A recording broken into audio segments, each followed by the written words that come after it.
Comme vous le savez probablement déjà, nous, les Français, nous avions établi un mandat sur la Syrie au lendemain de la Grande Guerre. Ce mandat prend fin en 1946, lors de l'indépendance de la Syrie. Hafez el-Assad, lui, prend le pouvoir en 1970. Que s'est-il passé entre ces deux dates? Oh ben non, c'est à moi de dire ça.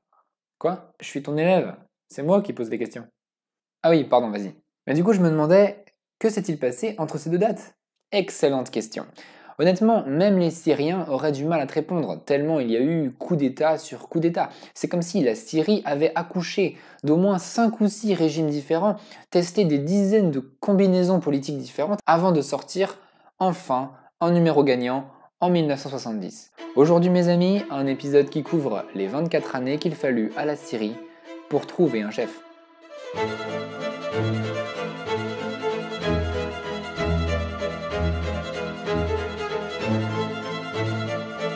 Alors déjà, précisons qu'au moment de l'indépendance, 1946, je le rappelle, c'est un régime parlementaire qui est en Syrie. Et c'est normal, hein, le colonisateur était français, et donc le régime s'inspire de la Troisième République française.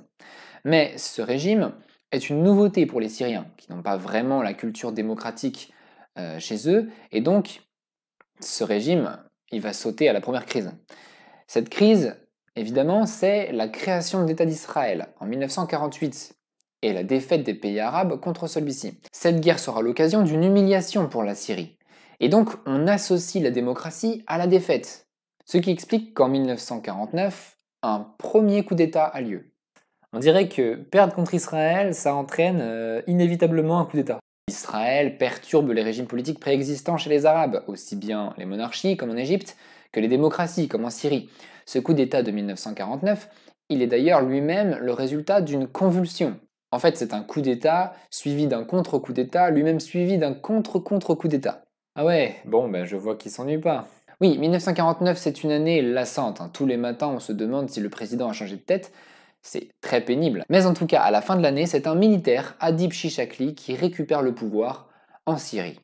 Il le garde pendant 4 ans. Il va être forcé néanmoins de s'enfuir, suite à un coup d'État en 1954. Cette année-là, les Druzes s'étaient révoltés, ainsi que la ville d'Alep. Les Alepins se sont mis à menacer Chichakli d'annexer le nord du pays à l'Irak. Chichakli a cédé à ces menaces, il préférait partir plutôt que de voir son pays entrer en partition. Donc il s'en va, mais il laisse plutôt un bon souvenir aux Syriens. Cela dit, il sera assassiné par un Druze à l'étranger 10 ans plus tard. Pardon, mais là ça va trop vite. T'as parlé de rébellion des Druzes, d'Alep, j'avoue que je suis un peu perdu. Est-ce que tu peux d'abord me rappeler à quoi ressemble la Syrie en fait? Oui, t'as raison, faisons un peu de géographie. La Syrie. Ce territoire est très complexe. Déjà, on peut voir qu'il y a une forte hétérogénéité religieuse. La majorité des habitants sont des Arabes sunnites. Cela dit, il y a des minorités comme les Alaouites à l'ouest, les Druzes au sud et les Syriaques qui sont chrétiens. Il y a aussi une hétérogénéité ethnique car il y a des Kurdes au nord-est du pays qui sont sunnites eux. Si on note ces territoires qui sont contrôlés par ces minorités, ce qui reste de la Syrie, c'est juste une bande qui va du nord au sud, d'Alep à Damas, bornée à l'est par le désert et à l'ouest par le Liban et par le territoire des Alaouites. La capitale, Damas, est logée dans une petite niche à l'extrême sud. Alep lui fait concurrence à l'extrême nord et les deux villes sont dans une relation de concurrence. La Syrie, on peut la décrire comme un pays qui souffre d'un mal d'identité. Ouais, le territoire est un peu biscornu, c'est sûr. Et ça c'est vraiment grave. Oui, c'est un peu grave. Notre territoire, la France, s'est construit sur une identité commune.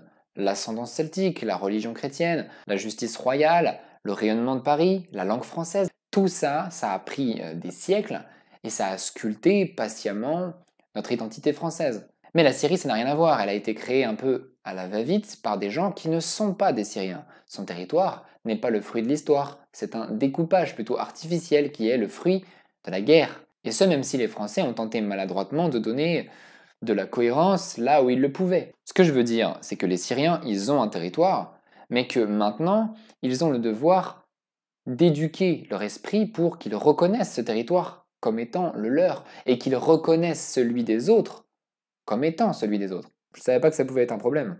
Et du coup, t'as une solution pour ça? Eh bien, il va falloir, pour les Syriens, chercher un parti pris intellectuel pour étancher cette soif d'identité.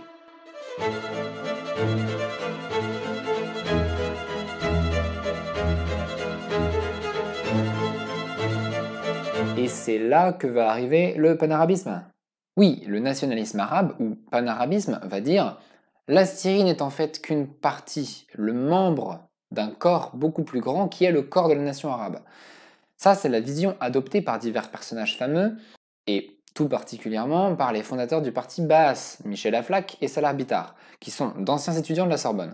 Mais attends, il y a peut-être une autre solution. Accepter la Syrie comme elle est, trouver une identité syrienne, exclusivement syrienne. Possible ou pas ça? Ça, c'est la deuxième voie. Peut-être qu'il existe, à travers l'histoire, une identité proprement syrienne. Cette solution consiste à exalter le passé de la Syrie, lui trouver des équivalences par le passé. C'est ce qu'on appelle la Grande Syrie. Elle correspondrait avec l'Empire des Séleucides, avec l'ancienne province romaine de Syrie, avec l'émirat de Zengi pendant les croisades, ou encore le Bilad el-Cham des Ottomans. Si on réfléchit comme ça, on pense que la Syrie serait en fait la version chétive, malingre d'un empire bien réel qui comprendrait, en plus du territoire syrien, le Liban, la Palestine, la Jordanie et le Saint-Jacques d'Alexandrette.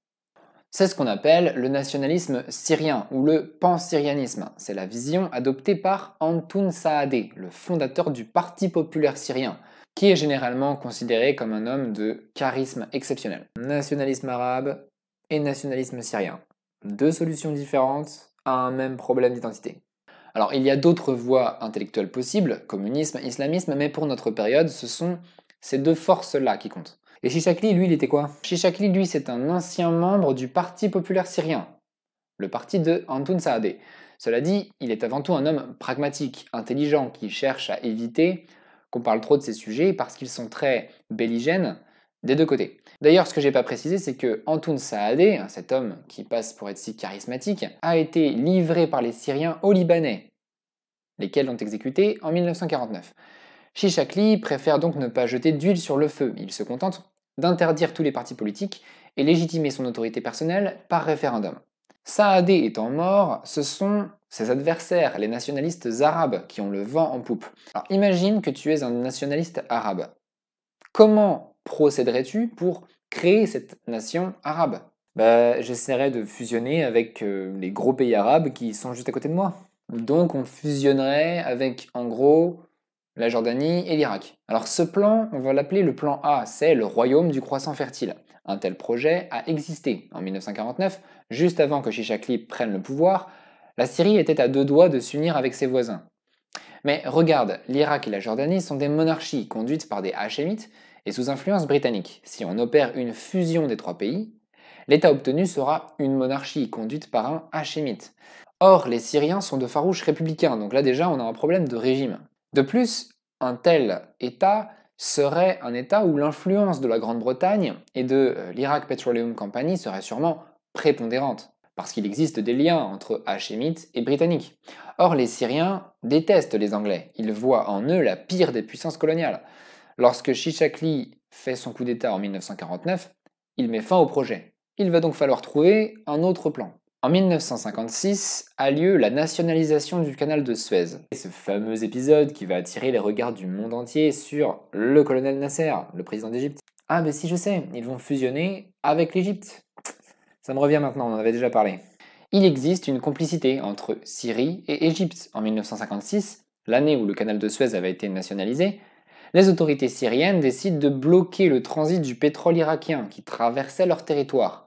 Ils cherchent visiblement à en rajouter une couche pour aider le colonel Nasser. L'Égypte et la Syrie fusionnent carrément en 1958. C'est ce que j'appelle le plan B, la République arabe unie, qui va durer jusqu'en 1961, donc 3 ans. Et Hafez el-Assad, à l'époque, il est d'accord avec ça? Hafez, à l'époque, c'est un aviateur. Il est plutôt d'accord, oui, ça lui permet même de monter en grade. Les Égyptiens lui confient le commandement d'un aéroport militaire près du Caire. Alors ce projet de République arabe unie, il va vite tourner court. Très vite, Nasser se met à traiter ce pays comme une banale province. Jusqu'ici, la population ne souffrait pas plus que ça de l'instabilité politique, mais là, le régime nassérien va se montrer étrangement autoritaire, traquant toute personne mettant en cause l'idéologie panarabe et socialiste du régime. Pourquoi les relations avec la Syrie vont si vite se tendre? Donc déjà parce que les classes bourgeoises de Damas et d'Alep doivent supporter les réformes agraires que fait Nasser, avec l'interdiction d'en contredire les moindres termes, sous peine de prison. La deuxième chose, c'est que Nasser dissout le conseil exécutif syrien. En gros, c'est un moyen de dire à la Syrie qu'il désire prendre des décisions tout seul.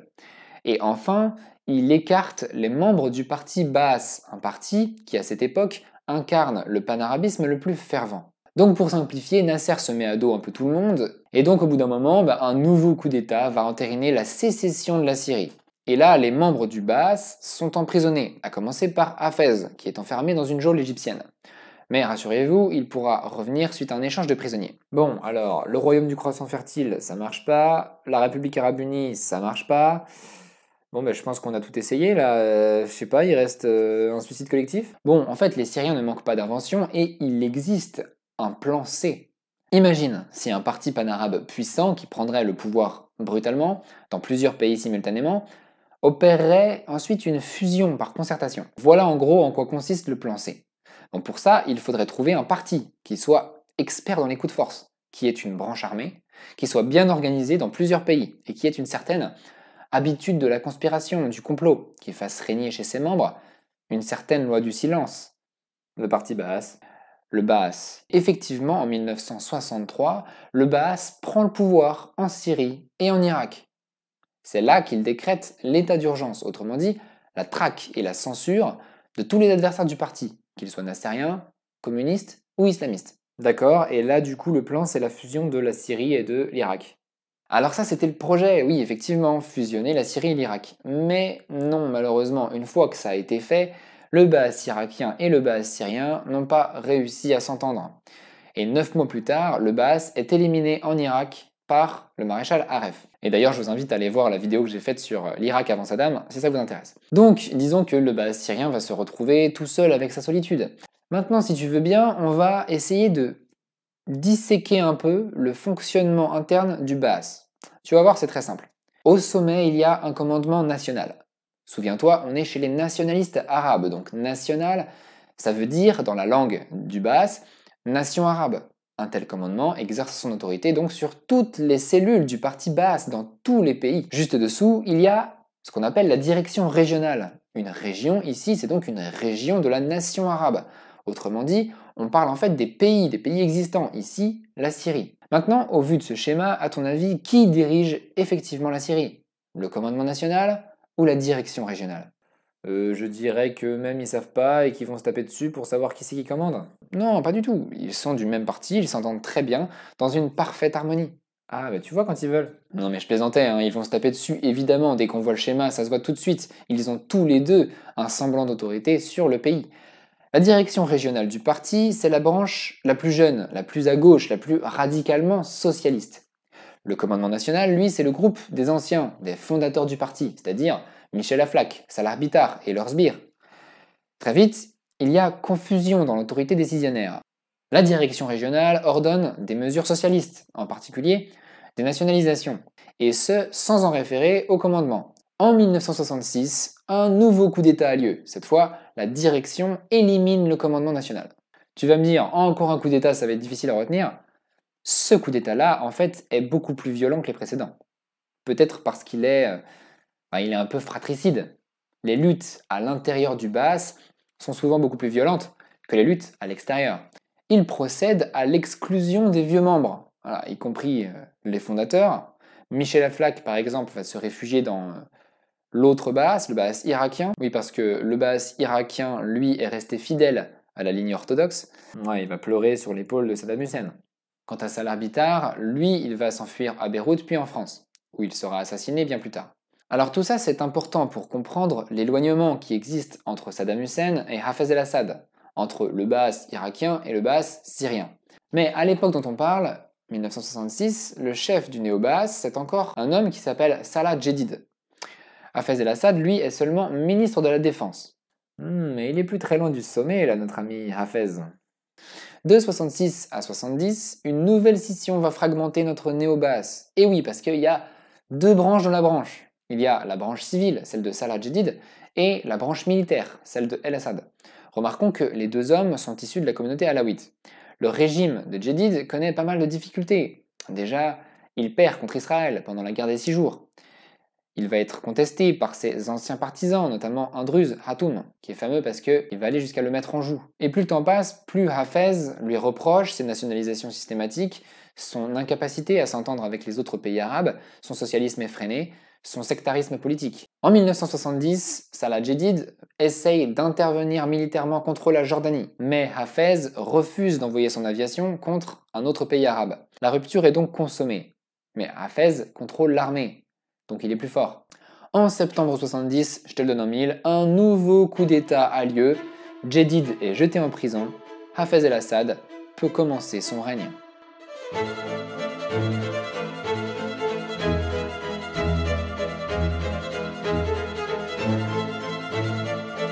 Bon, pour le panarabisme, j'ai à peu près compris. 3 tentatives, 3 échecs, d'accord, bon. Mais si j'ai bien compris, les mêmes qui sont panarabes initient aussi des réformes socialistes, c'est ça? Oui, alors retiens ça, quasiment tous ceux qui se réclament du panarabisme se considèrent aussi comme des socialistes. En gros, ils s'inspirent de Marx et sont favorables à une juste répartition des richesses. En pratique, le socialisme se concrétise par 2 choses, les réformes agraires et les nationalisations. Les réformes agraires ont été lancées en 1958, dès la prise du pouvoir par Nasser. Leur objectif est une meilleure répartition de la terre. Elles impliquent de léser des propriétaires, au profit d'une classe de paysans qui étaient jusqu'alors sans terre, et qui deviennent maintenant des petits propriétaires. Il faut voir ces réformes comme des entorses ponctuelles à la propriété privée. Les propriétaires sont lésés, mais ponctuellement. Il n'est pas question d'abolir la propriété privée comme principe. Nuance importante. Le socialisme arabe, c'est un socialisme qui visiblement ne va pas jusqu'au bout de la logique marxiste, l'abolition de la propriété privée. Mais ça c'est plutôt bien, ça permet de faire une réforme égalitaire sans nécessairement tomber dans la tyrannie. Alors disons qu'il y a des inconvénients et des avantages. Le premier inconvénient, c'est que les bourgeois, qu'on lèse, vont tout faire pour échapper à ces mesures. Ils vont léguer leurs terres à leurs enfants, par exemple, pour morceler leur terrain en deçà du seuil de réforme, pour les garder. Ils peuvent aussi se débarrasser des terres qui sont les moins arables, ou les déséquiper de leur système d'irrigation ou de drainage. Le prix de la réforme, c'est donc la perte de soutien des élites. Il va falloir les fliquer, les surveiller, les poursuivre. Ça explique généralement pourquoi on date le début de l'autoritarisme véritable de la période Nasser, des réformes agraires en fait, en 1958. Beaucoup de bourgeois honnêtes qui ont travaillé pour la prospérité du pays vont se retrouver dans la case des ennemis du régime, ceux qu'ils vivent souvent très mal. Et c'est un peu risqué parce que par amertume, ils vont cesser d'investir dans les terrains, cesser de proposer des crédits, en fait de jouer leur rôle d'élite finalement. Le second inconvénient, c'est que les nouveaux propriétaires, eux, ne vont pas toujours pouvoir jouir du bien, parce qu'ils n'ont pas de crédit pour financer un système d'irrigation, tout bêtement, ou parce que le lot est trop petit, ou parce qu'il est trop morcelé. Tout ce que je dis là, ça ne veut pas dire que les réformes agraires sont mauvaises en soi, mais que ce sont des leviers qui sont très délicats à utiliser. Cet état de tension sociale n'a pas vocation à durer normalement. Ça n'empêche pas qu'il y a aussi des avantages à la réforme. D'abord, c'est évident, avec des réformes comme ça, le gouvernement s'assure un soutien populaire. Le parti Baas n'aurait jamais pu survivre sans ce consentement populaire, ça c'est très clair. Et puis, autant le dire, cette nouvelle distribution plus égalitaire est en fait, elle peut servir de base pour un avenir plus juste, tout simplement. Après les réformes agraires, il y a aussi les nationalisations. Nationalisation du textile, des banques, du pétrole, des produits alimentaires ou pharmaceutiques. Nasser ou Salah Jedid nationalisent pratiquement tout, ce qui les rend honnis des bourgeois. L'objectif des nationalisations est de permettre à l'État de reprendre en main les secteurs productifs et de réduire la pauvreté et le chômage, en particulier par le développement de l'industrie. Ces nationalisations vont se poursuivre pendant toutes les années 1960. Hafez el-Assad, lui, ne désapprouve pas les nationalisations, mais il voudrait certainement les circonscrire un peu, mais ça, on en parlera plus tard. Ce qu'il faut comprendre, c'est que le soutien du Baas est double. Les paysans, à cause des réformes agraires, et les fonctionnaires, dont le niveau de vie s'améliore à vue d'œil. Quoi qu'on pense de cette période, on peut considérer que le pays est en forte croissance à partir de 1963, donc à partir du coup d'État du Baas. Cet État socialiste a conduit des grands projets plutôt utiles qui ont été remarqués, le barrage sur l'Euphrate pour Jedid. Salah Jedid parviendra à augmenter le revenu de l'État suite à l'augmentation des redevances sur l'oléoduc Kirkouk-Banias, oléoduc qui traverse la Syrie d'ouest en est. C'est aussi celui qui met en place un système de protection sociale, sectorisé. Bref, tout ça pour dire qu'économiquement, il y a beaucoup de choses qu'on peut mettre au crédit de cet État socialiste syrien dans les années 60.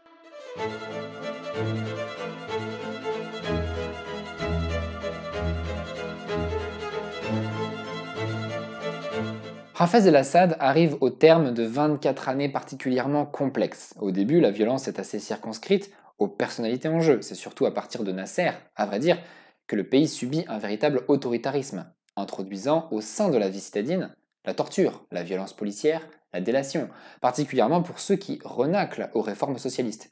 Ces réformes agraires, ces nationalisations, ont été néanmoins le cadre plus ou moins sain dans lequel le pays entre en croissance économique, particulièrement à partir de 1963, date à partir de laquelle l'État tombe aux mains d'un parti, un parti puissant, le Baas, qui est doté d'une base populaire et d'un cadre légal. Sa base populaire, ce sont les paysans et les fonctionnaires, on l'a dit. Son cadre, c'est l'état d'urgence, un état d'urgence qui va durer jusqu'en 2011 et qui lui permet de censurer la presse, de faire emprisonner les opposants et de dissuader les perturbateurs. Salah Jedid, idéologue un peu borné, qui peine à faire l'unanimité dans son camp et à contrôler sa propre armée, est renversé par son adversaire, Hafez el-Assad, en qui l'opinion voit un homme moins doctrinaire, au caractère plutôt affable, animé de bonnes intentions. Alors, le fait qu'il soit alawite, ça c'est dû à la grande place qu'occupe cette communauté dans les réseaux d'ascension politique, et tout particulièrement dans l'armée.